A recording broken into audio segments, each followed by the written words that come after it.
Tuhan sertamu dan sertamu juga. Inilah Injil suci Yesus Kristus menurut Yohanes. Dimuliakanlah Tuhan. Yohanes bab 11 ayat 1-45. Ada seorang yang sedang sakit namanya Lazarus. Ia tinggal di Betania, kampung Maria dan adiknya Marta. Maria adalah perempuan yang pernah meminyaki kaki Tuhan dengan minyak mur dan menyekanya dengan rambutnya. Dan Lazarus yang sakit itu adalah saudaranya. Kedua perempuan itu mengirim kabar kepada Yesus, "Tuhan, dia yang Engkau kasih sakit." Mendengar kabar itu, Yesus berkata, "Penyakit itu tidak akan membawa kematian, tetapi akan menyatakan kemuliaan Allah. Sebab oleh penyakit itu, Anak Allah akan dimuliakan." Yesus memang mengasihi Marta dan kakaknya serta Lazarus. Namun setelah didengarnya bahwa Lazarus sakit, ia sengaja tinggal 2 hari lagi di tempat di mana ia berada. Tetapi sesudah itu ia berkata kepada murid-muridnya, "Mari kita kembali ke Yudea." Murid-murid itu berkata kepadanya, "Rabi, baru-baru ini orang-orang Yahudi mencoba melempari Engkau. Masihkah Engkau mau kembali ke sana?" Jawab Yesus, "Bukankah ada 12 jam dalam satu hari? Siapa yang berjalan pada siang hari, kakinya tidak terantuk, karena ia melihat terang dunia itu. Tetapi jikalau seorang berjalan pada malam hari, kakinya terantuk, karena terang tidak ada di dalam dirinya." Demikianlah perkataannya, dan sesudah itu Yesus berkata kepada mereka, "Lazarus, saudara kita, telah tertidur. Tetapi aku pergi ke sana untuk membangunkan dia dari tidurnya." Maka kata murid-murid itu kepadanya, "Tuhan, jikalau ia tertidur, ia akan sembuh." Tetapi maksud Yesus ialah tertidur dalam arti mati. Sedangkan sangka mereka Yesus berkata tentang tidur dalam arti biasa. Karena itu Yesus berkata dengan terus terang, "Lazarus sudah mati. Tetapi syukurlah aku tidak hadir pada waktu itu, sebab dengan demikian lebih baik bagimu, supaya kamu dapat belajar percaya." Marilah kita sekarang pergi kepadanya. Lalu Thomas yang disebut Didimus berkata kepada teman-temannya, yaitu murid-murid yang lain, "Marilah kita pergi juga untuk mati bersama-sama dengan dia." Ketika Yesus tiba di Betania, didapatinya Lazarus setelah 4 hari terbaring dalam kubur. Betania itu tidak jauh dari Yerusalem, kira-kira 2 mil jauhnya. Di situ banyak orang Yahudi telah datang untuk menghibur Marta dan Maria berhubung dengan kematian saudaranya. Ketika Marta mendengar bahwa Yesus datang, ia pergi mendapatkannya. Tetapi Maria tinggal di rumah. Maka kata Marta kepada Yesus, "Tuhan, sekiranya Engkau ada di sini, saudaraku pasti tidak mati. Tetapi sekarang pun aku tahu bahwa Allah akan memberikan kepadamu segala sesuatu yang Engkau minta kepadanya." Kata Yesus kepada Marta, "Saudaramu akan bangkit." Kata Marta kepadanya, "Aku tahu bahwa ia akan bangkit pada waktu orang-orang bangkit pada akhir zaman." Jawab Yesus, "Akulah kebangkitan dan hidup. Barang siapa percaya kepadaku, ia akan hidup walaupun sudah mati. Dan setiap orang yang hidup dan percaya kepadaku tidak akan mati selama-lamanya. Percayakah engkau akan hal ini?" Jawab Marta, "Ya Tuhan, aku percaya bahwa Engkaulah Mesias, Anak Allah, Dia yang akan datang ke dalam dunia." Sesudah berkata demikian, Marta pergi memanggil saudaranya Maria dan berbisik kepadanya, "Guru ada di sana dan ia memanggil engkau." Mendengar hal itu, Maria segera bangkit lalu pergi mendapatkan Yesus. Tetapi waktu itu Yesus belum sampai ke dalam kampung. Ia masih berada di tempat Marta menjumpainya. Ketika orang-orang Yahudi yang bersama-sama Maria di rumah itu untuk menghiburnya, melihat Maria tiba-tiba bangkit dan pergi keluar, mereka mengikutinya karena mereka menyangka bahwa ia pergi ke kubur untuk meratap di sana. Setibanya Maria di tempat Yesus berada dan melihat dia, tersungkurlah Maria di depan kaki Yesus dan berkata kepadanya, "Tuhan, sekiranya Engkau ada di sini, saudaraku pasti tidak mati." Ketika Yesus melihat Maria menangis dan juga orang-orang Yahudi yang datang bersama-sama dia, maka masgurlah hatinya. Ia sangat terharu dan berkata, "Di manakah dia kamu baringkan?" Jawab mereka, "Tuhan, marilah dan lihatlah." Maka menangislah Yesus. Kata orang-orang Yahudi, "Lihatlah betapa besar kasihnya kepadanya." Tetapi beberapa orang di antaranya berkata, "Ia yang memelekkan mata orang buta, tidak mampukah ia bertindak sehingga orang ini tidak mati?" Makin masgurlah hati Yesus, lalu ia pergi ke kubur itu. Kubur itu adalah sebuah gua yang ditutup dengan batu. Kata Yesus, "Angkatlah batu itu." Marta, saudara orang yang meninggal itu, berkata kepada Yesus, "Tuhan, ia sudah berbau, sebab sudah 4 hari ia mati." Jawab Yesus, "Bukankah sudah kukatakan kepadamu, jikalau engkau percaya, engkau akan melihat kemuliaan Allah?"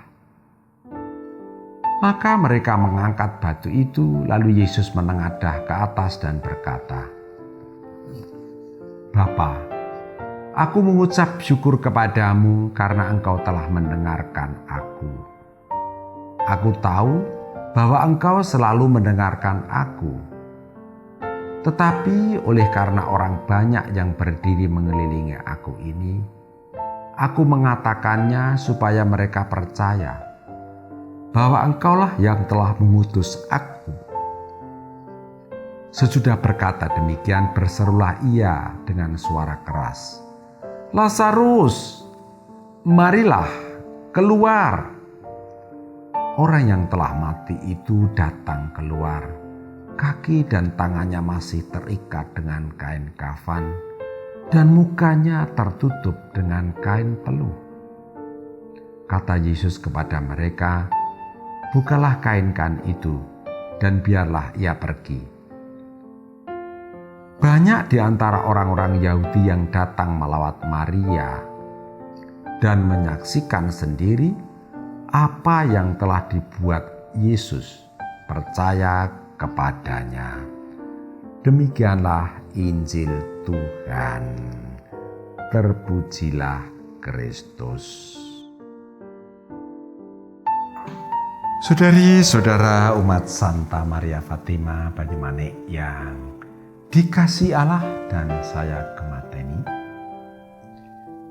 berkah dalam, sehat, kabar baik. Saudari-saudara, saya akan mengantar renungan yang berhubungan dengan bacaan Injil Yohanes bab 11 ayat 1 sampai 45, kisah Yesus membangkitkan Lazarus yang sudah 4 hari meninggal. Saudara-saudara, terus terang, bacaan Injil ini paling saya sukai. Bukan karena sensasi kebangkitan Lazarusnya itu, bukan, tetapi karena ini sungguh menguatkan iman saya kepadanya. Coba dilihat, banyak orang yang melakukan mukjizat-mukjizat, tetapi yang melakukan banyak mukjizat seperti Yesus hanya Dia. Banyak orang yang menyembuhkan orang sakit, tetapi sakit-sakit berat, dan hanya dengan cara yang sederhana Yesus bisa menyembuhkan. Orang yang stroke hanya dikatakan angkat tanganmu, sembuh. Orang yang terbaring dalam tilamnya sudah 38 tahun di dekat kolam Bethesda, sembuh hanya diberitahu angkat tilam. Orang yang buta sejak lahir menyembuhkan orang sakit mata banyak. Mungkin ada juga yang sudah buta kemudian melihat kembali, ada. Tetapi yang sejak lahir memang buta hanya Yesus ini. Banyak orang yang barangkali hubungan dengan demit-demit ya, tetapi yang berhadapan dengan 5.000 setan yang namanya legion hanya Yesus ini, dan tidak takut sama sekali. Itu sebabnya juga Dia adalah sulung dari segala ciptaan, baik yang ada di bumi maupun di angkasa, baik yang kelihatan dan tak dikelihatan, seperti dikatakan oleh Paulus dalam suratnya kepada umat di Kolose. Saudara-saudara, lebih dari itu, kalau ada orang yang bisa membangkitkan orang mati, Elia sudah pernah membangkitkan orang mati. Tetapi orang mati yang sudah 4 hari hanya 1 orang ini. Di dunia ini tidak ada, seumur-umur belum pernah ada orang yang bisa melakukan itu. Hanya Yesus. Maka dari itu, Yesus itu sungguh-sungguh hebat. Saya semakin percaya kepada Dia. Tidak hanya hebat, Dia itu sekaligus baik. Kenapa baik? Dia mati tidak punya apa-apa. Tahu nggak?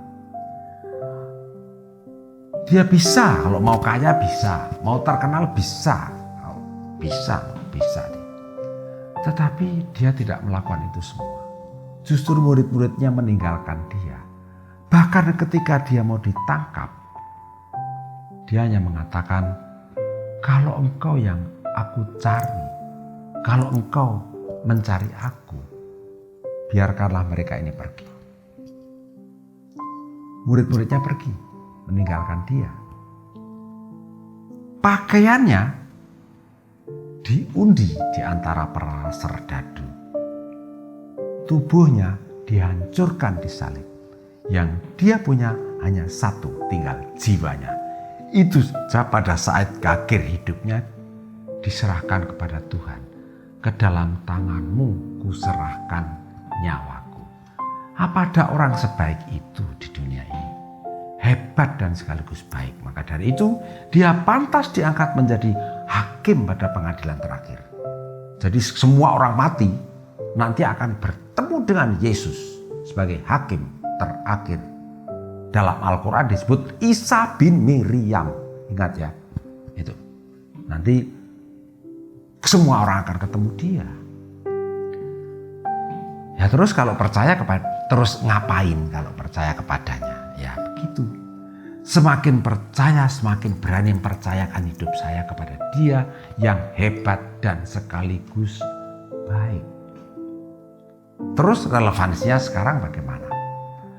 Sekarang ini saudara-saudara, kita menghadapi virus corona yang sudah mewabah dan minta begitu banyak korban. Ada juga sih yang baik, bahwa kita semua dikurung. Lucu ya, hewan-hewan dulu dikurung, terus manusia lepas. Sekarang justru manusia dikurung di rumahnya sendiri-sendiri. Hewan lepas seenaknya itu mereka. Nah, pada saat inilah kita ada di rumah. Maksudnya apa? Ya supaya kutuk kita belajar berdoa juga, punya waktu untuk berdoa. Kalau doa dulu serampangan saja, sekarang lebih serius. Tapi tidak hanya itu, sehubungan dengan bacaan Injil hari ini. Kalau Yesus itu menghendaki supaya wabah ini segera berakhir, bisa, kenapa tidak? Tetapi kenapa tidak melakukan itu? Kembali kepada kata-kata Yesus. Yesus sudah diberitahu bahwa Lazarus sakit, tetapi dia malah tinggal 2 hari lagi di tempat dia berada. Dan dia katakan, supaya kita belajar percaya ketika dia diberitahu bahwa Lazarus sudah mati. Loh, kalau mau Yesus datang menyembuhkan bisa kok. Tetapi kenapa tidak datang? Supaya kita belajar percaya. Saudara-saudara, kita saat ini kita diajak belajar percaya kepada Yesus. Kalau Yesus mau bisa, kalau Yesus melindungi kita bisa. Tetapi ketika kita tidak berusaha, kita juga salah. Kita berdoa menyerahkan diri kita seutuhnya pada Tuhan. Tetapi kalau kita tidak berusaha, kita salah. Kita diberi pikiran, diberi tangan, diberi kaki untuk mengusahakan sesuatu. Ingat aturannya, Tuhan tidak akan mengerjakan apa yang bisa dikerjakan manusia. Kita mengerjakan sebaik-baiknya, sisanya kita berikan kepada Tuhan sebagai tanda kepasrahan kepadanya.